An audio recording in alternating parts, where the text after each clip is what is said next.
Welcome, everyone, to the NBA Triple Double Predictive Playbook Show. It's Friday, December the 3rd, 2021. I'm your host, John Ryan. Of course, my co host on this show every single time is my buddy Ronald. You can find him on Twitter at @U_Capper. And make sure you do if you're not following, because he was our best NBA analyst and better on SportsMemo last year. So that's enough reason to follow him for sure. Welcome to the show, Ronald. We're going to get started right now in a game that's on the early part of the card tonight.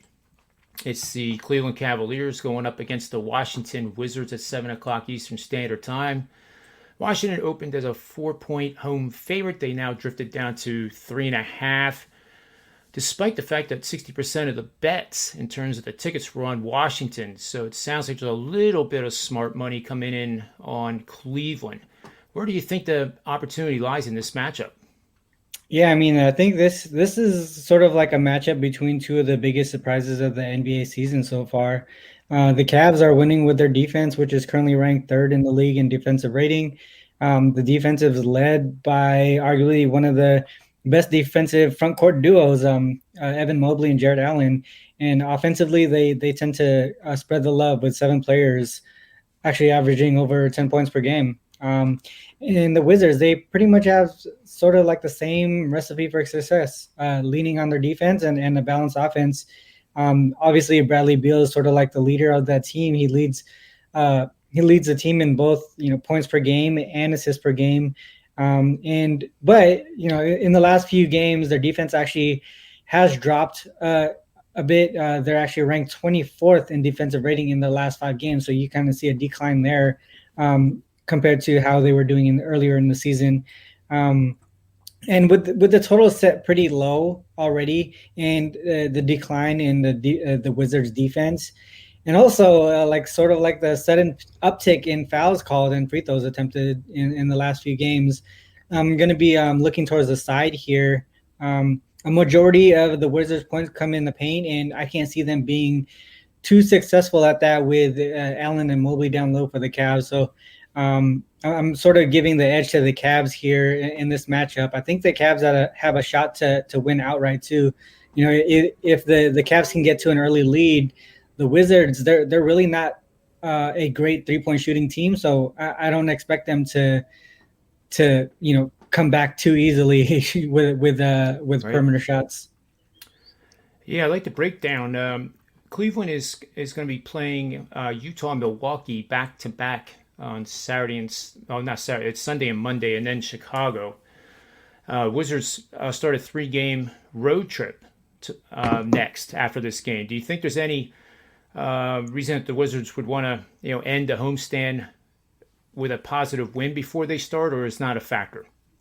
I think this is tough just because both teams, they do well in their current situation. So I think the Wizards are 7-3 against the spread at home, and I think the Cavs are I want to say 8-4 or 8-2. So they both have really good winning records in their current situation. And I think the look ahead spot that you mentioned on the Cavs and the Wizards, to be honest, I mean, even though they're not the toughest opponents, they're going on a 3-game road trip. So they're both in a situation to sort of fall flat. But the reason why I'm going with the Cavs is mainly because of the defense, because, whether or not you fall flat offensively, your defensive intensity in team defense, it really kind of sticks together in those situations. Yeah. Yep, I can see those points exactly. And adding to the flavor of the Cavaliers here, they're 11-0 against the spread in their last 11 after scoring 100 or more points in their previous game. That's quite a streak. Yeah. Contrasting that, the Wizards are 1-5 in their last 6 after scoring 100 points or more in their previous game. So sounds like Cleveland ought to score 100 points tonight, and they'll have a good chance of winning with those trends. Yeah, that sounds really good. Yeah.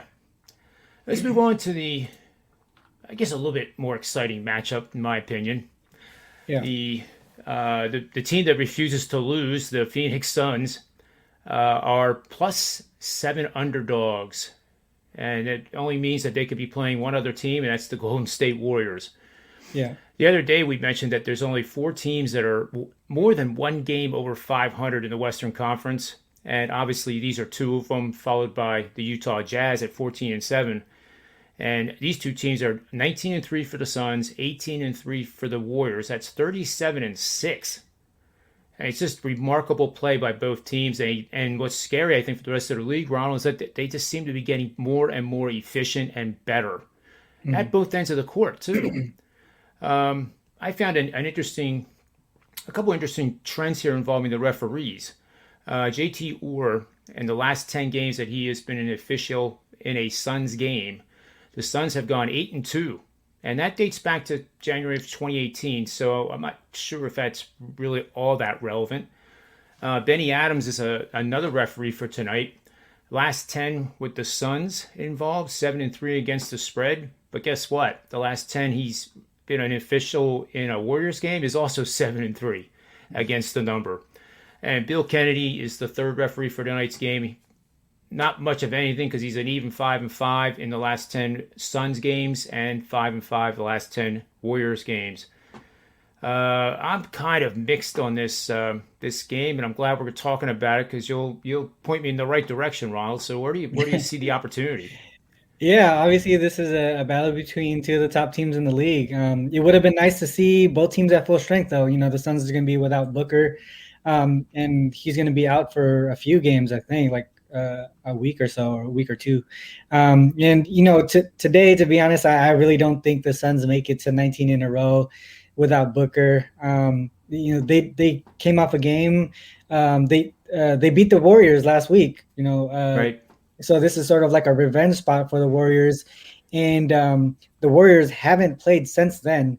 But the Suns played yesterday, right? So there's a good amount of rest disparity between the two teams, um, and you know both teams are defensive. Uh, 1 and 2 in the defensive rating in the league too. But the Warriors are by far the top team in net rating at 12.6. And with Booker out in this matchup, you know, I just think that we sort of got sorry, a little bit of value on the Warriors side because the Suns beat the Pistons by double digits in their last game, and it kind of shows that maybe the Suns can, you know, be just as efficient offensively and defensively without Booker. But again, it's the Pistons, not the Warriors. You know what I mean? So I Yep. think I think if the Suns didn't win by double digits, this line could have been around like 8.5, and that's kind of where I put that line at right now. But I know what's available is 7, and I've seen some go down to 6.5 and back up to 7. And so I think there's a little bit of value on the Warriors here, just because of that situation. Yeah, and I agree. You hate to see a winning streak like this come to a screeching halt, but without Booker, they're up against it for sure. But they're only 7 point dogs. You know, that team is so resilient. But I do agree with you that if you're going to put money on this game, it'd be on the Golden State Warriors side.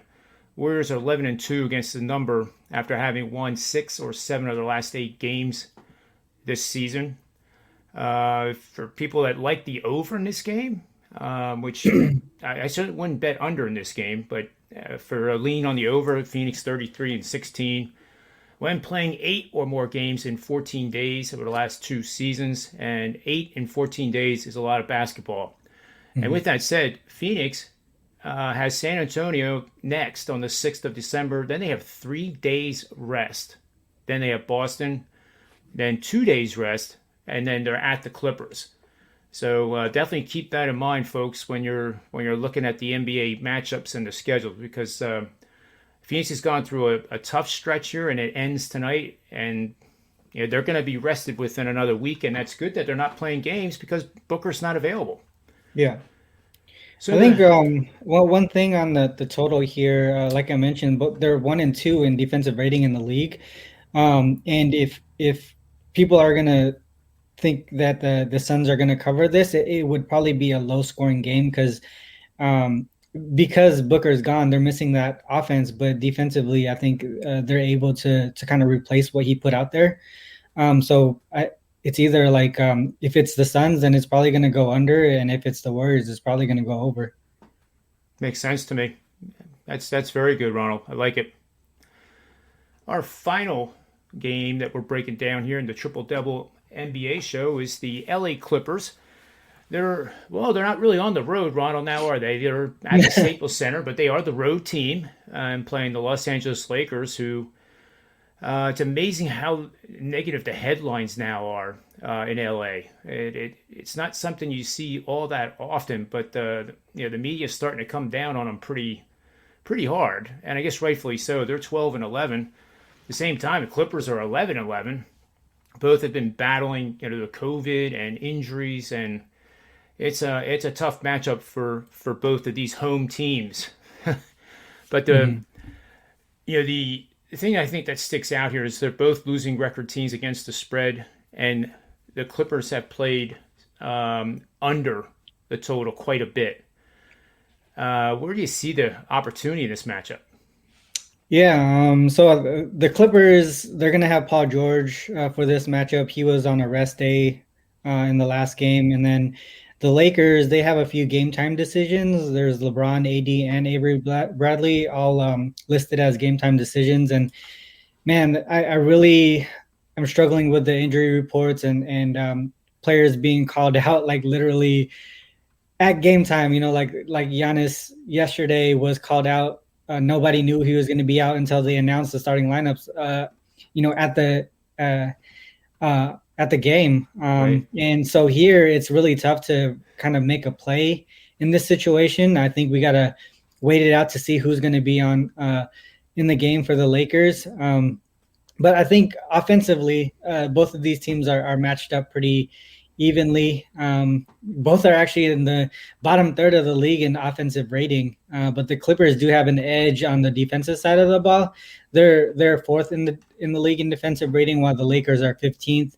And I think that whether or not the LeBron or AD plays, I think the Clippers will be able to cover this game, whatever the number may be with or without LeBron. I think the defense is going to kind of play a big role in this game. I definitely wouldn't place a bet until we hear who's in or out, because we're going to get a different number, right? Like if LeBron or AD plays, we're going to get more value on the Clippers side. And if they don't play, then, we're going to get an ugly number. So I would probably wait until we hear who's in and out. But I have a pretty solid feeling the Clippers will take this one.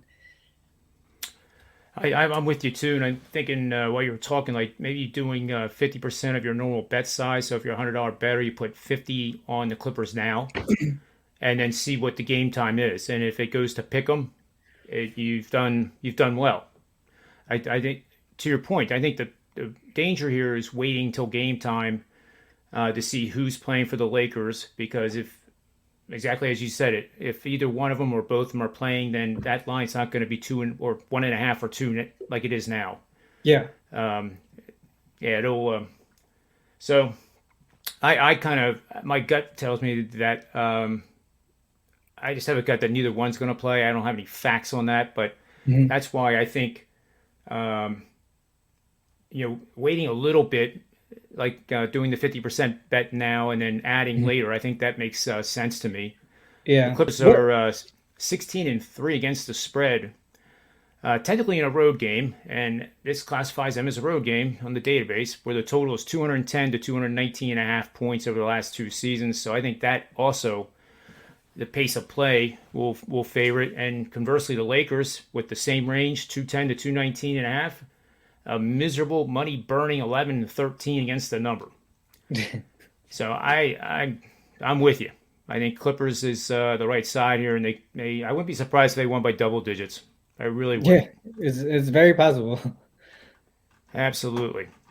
Well, that brings it to an end for our show. Let's recap quickly our best bets, because we don't want to get any confusion with leans that aren't going to be bets that we'll take to the window. But I'm going to take the Golden State Warriors minus the 7 points as my show best bet. Hmm. And what do you have for us, Ronald? Probably my best bet in this show is going to be the Cavs. I really have a good like, have a I have them winning this one outright. So yeah, that one's going to be my best bet. And a little sprinkle on the money line, perhaps? Yeah, possibly. Yeah. Yep. Yeah, it's 2.5, so you're probably not getting much bang for the buck on the money line. I like to get it at plus 150 and higher, just for what Mm, that's worth. Then I'll sprinkle it. yeah. And Golden State is a 7 point favorite as we're talking right now. I don't think that line's going to move very much between now and game time at 10 o'clock. So that's a wrap, and we're going to be back here on Monday. We want everybody to have a great weekend. It's going to be a fantastic weekend when you think about all the college football championship games coming up tomorrow, and then the NFL is really getting intense now because it's December football. Yeah. So it'll Yeah. be another great weekend of action in all the major sports and college basketball as well. Tonight, Ron, we got Iowa and Purdue. I have a video out there on Twitter right now on that breakdown. So go check that out if you have time. You have time. It's only a 2-minute video. So that'll be it for today's show. And on behalf of Ronald, myself, SportsMemo.com, the Predictive Playbook, and the NBA Triple Double Show, may all the wins be yours.